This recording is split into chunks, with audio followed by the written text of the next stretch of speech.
Sugars कल के दिन वोडाफोन आइडिया को लेकर के आप व्यूअर्स की बहुत सारी रिक्वेस्ट थी भाई। वीआई का न्यूज आया है, बैड है तो कुछ इंफॉर्मेशन आप दो। पूरा दिन में एक भी वीडियो नहीं आया है। कल वोडाफोन आइडिया पर कल मैं आप लोगों के साथ कुछ पोस्ट नहीं कर पाया, लेकिन अदर वीडियोस डिफरेंट टॉपिक्स कल मैंने आपके साथ डिस्कस किए थे।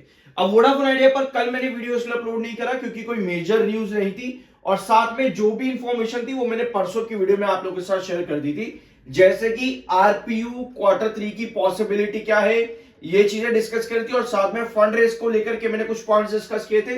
और जरूरत कंपनी को है इस समय किसी फंड रेस की या फिर एजीआर पर कंपनी जल्द से जल्द कोई अनाउंसमेंट दे, कंपनी कुछ बताए कि एजीआर पर क्या बातचीत हो रही है। अदरवाइज साइडवेज पैटर्न जो है वो वोडाफोन आइडिया अपना तोड़ देगा। ठीक है, तो ये सारी इंफॉर्मेशन मैंने परसों ही आपको दे दी थी, तो कोई नया न्यूज नहीं था वोडाफोन आइडिया लिमिटेड में जिसके लिए मैं कोई स्पेसिफिक वीडियो कल के दिन बना देता। अब अगर आप पहली बार चैनल पर आए हो तो शायद ये साइडवेज पैटर्न वाला जो मैंने पॉइंट अभी आपको यहां पर स्क्रीन पर दिखाया, ये शायद आप लोगों को समझ में नहीं आया होगा। कोई बात नहीं, अभी आपको सारी डिटेल सारी इंफॉर्मेशन चैनल पर मिल जाएंगी। ध्यान से देखना इस वाले न्यूज को एक बार। वोडाफोन आइडिया रिलीफ पैकेज में not boost bank confidence. Bank confidence को उठाना है, सबसे ज्यादा जरूरत यही है वोडाफोन आइडिया लिमिटेड को।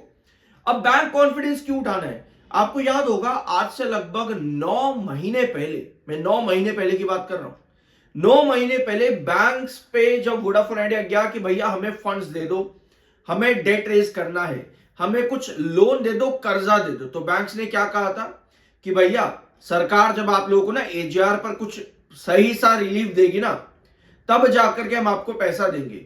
ये कहते हैं बैंक्स। बैंक्स ने ये बात कही थी आज से लगभग 9 महीने पहले। अब उसके बाद से एजीआर पर कोई डायरेक्ट रिलीफ नहीं मिला है कंपनी को, और ये स्टेटमेंट आज से 6 महीने पहले भी यही स्टेटमेंट रहा बैंक्स का, और अब भी आज भी कहीं ना कहीं बैंक्स का यही स्टेटमेंट है। इसी वजह से मार्केट एक्सपर्ट्स का कहना है कि शायद किसी भी रिलीफ पैकेज में बैंक्स का कॉन्फिडेंस उठा पाना वोडाफोन आइडिया के लिए मुश्किल रहेगा। अब ऐसा क्यों है? एजीआर मॉरिटोरियम कंपनी को एक ब्रीदर तो दे देगा, लेकिन जो कंसर्न कंपनी के लिए है वो है फंड रेज करना। टेम्परेरी रिलीफ आपको मिल सकता है एजीआर रिलीफ मिलने से, लेकिन एनालिस्ट का मानना है कि आपको लॉन्ग टर्म में अभी भी यहां पर कॉशियस रहना पड़ेगा, क्योंकि कंपनी की फाइनेंशियल पोजीशन इतनी स्ट्रांग नहीं है। यानी जो हम लोग जगह जगह पर सुनते हैं कि भैया 50 हो जाएगा, 30 हो जाएगा, 100 हो जाएगा, एक लिमिट होती है हर चीज की, हर चीज की एक लिमिट होती है। इसको लेकर के मैंने आपके साथ एफपीओस के एग्जाम्पल भी रखे, गवर्नमेंट का स्टेक जो 10 रुपए के पास है उसके एग्जाम्पल भी रखे, नोकिया और एरिक्सन जो कि 14 रुपए के पास वोडाफोन आइडिया लिमिटेड में इन्वेस्ट हुए थे उनके एग्जाम्पल भी रखे, जीक्यूजी के एग्जाम्पल्स भी रखे। ये सब चीजें पिछले वीडियो में डिस्कस करी थी। अगर हम चाहते हैं वोडाफोन आइडिया में कुछ बड़ा मिले तो उसके लिए स्ट्रैटेजिक इन्वेस्टर्स की जरूरत है, और इसके लिए वोडाफोन आइडिया में आपको जगह जगह पर ये न्यूज और देखने को मिल रही होगी कि गवर्नमेंट वोडाफोन आइडिया में से एग्जिट कर सकता है रिलीफ पैकेज देने के बाद में। और जो रिलीफ पैकेज की बात है, यह बात है मॉरिटोरियम देने की, जो कि पॉसिबल है अकॉर्डिंग टू डिफरेंट सोर्सेज या आर्टिकल्स या न्यूज कि मार्च के महीने में इस पर कुछ फाइनल डिसीजन दिया जा सकता है। बट फिर वही बात आती है, मॉरिटोरियम पीरियड कंपनी को सिर्फ एक समय देता है, असली बिजनेस को एक्सपांड और उठाने के लिए, मार्केट में कंपटीशन बनाए रखने के लिए कंपनी के लिए फंडिंग जरूरी होगी। अब एक बार यहां पर आओ, State Bank of India is leading discussions with lenders for a significant loan to Vodafone Idea. 25,000 crore ताकि वोडाफोन आइडिया अपना 4G और 5G एक्सपेंशन कर सके, यानी कंपनी अपना केपेक्स बढ़ा सके।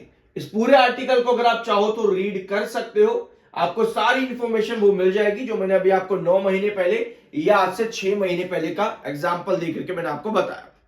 तो बैंक्स कहते हैं कि भैया सरकार की तरफ से कुछ रिलीफ आता है तो ही हम आपको आगे जाकर के पैसा देंगे। और वोडाफोन आइडिया जो कह रहा था आज से लगभग 4 महीने पहले कि हम 20,000 करोड़ का फंड रेज करेंगे, और कंपनी ने मात्र 3300 करोड़ की एनसीडीज करी।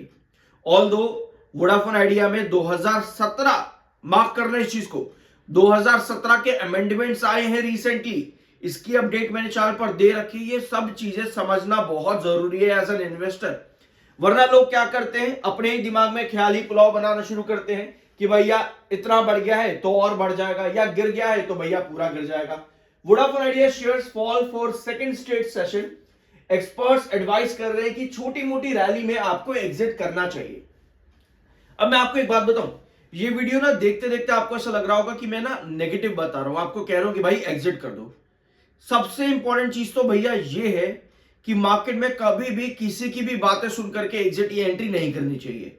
अब फिर मैं आपको एग्जांपल दूंगा कि पिछले वीडियो में मैंने अपनी ही स्टोरी आप लोगों के साथ डिस्कस करी थी कि भैया जब तक हम प्रॉपर श्योर ना हो जाए कि चार्ट क्या दिखा रहा है, कंपनी में न्यूज क्या है, तब तक हम अपने फैसले नहीं लेते, क्योंकि हमारा फैसला हमारे खुद के दिमाग से आता है, खुद की रिसर्च से आता है।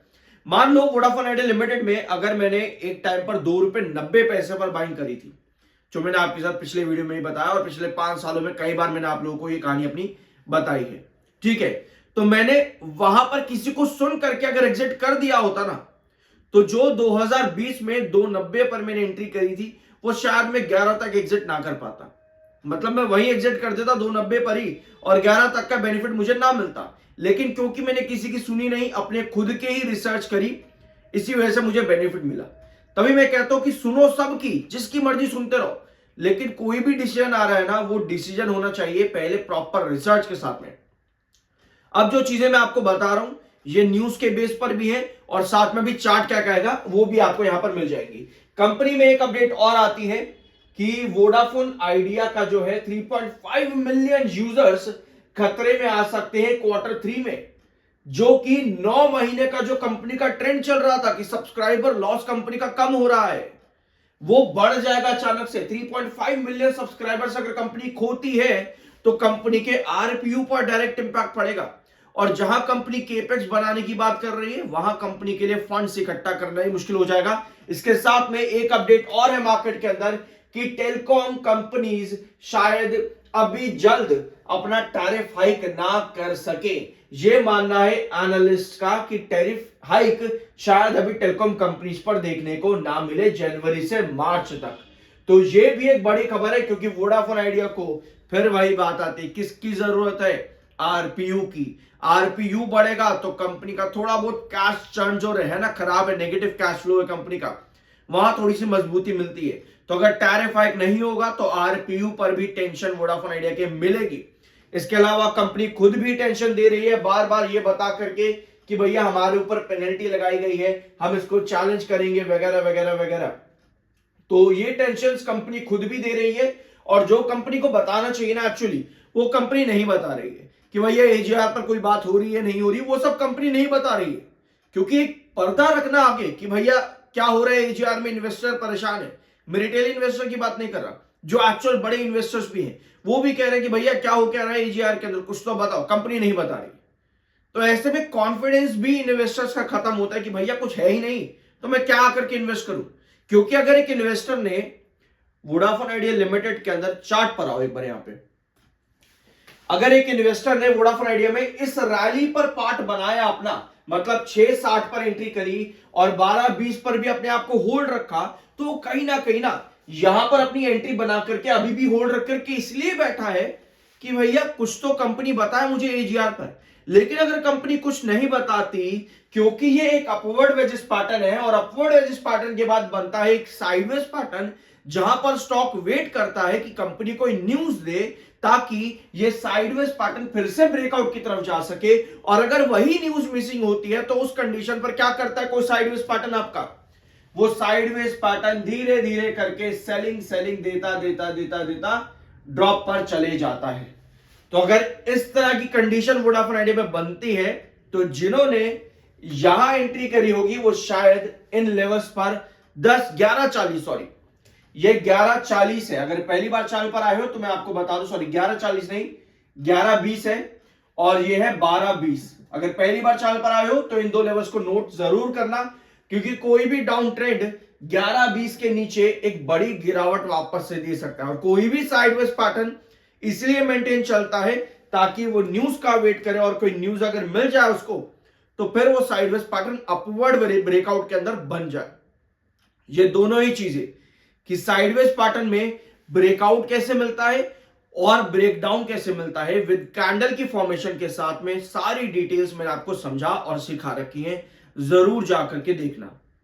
चार्ट्स को समझना न्यूज के साथ बहुत ज्यादा जरूरी है, क्योंकि वोडाफोन आइडिया ने जो अपवर्ड एवरेज पैटर्न 6 रुपए 60 पैसे से लेकर के 12-20 तक बनाया है, वो न्यूज तो है ही, साथ में चार्ट्स ने भी अपना काम किया है।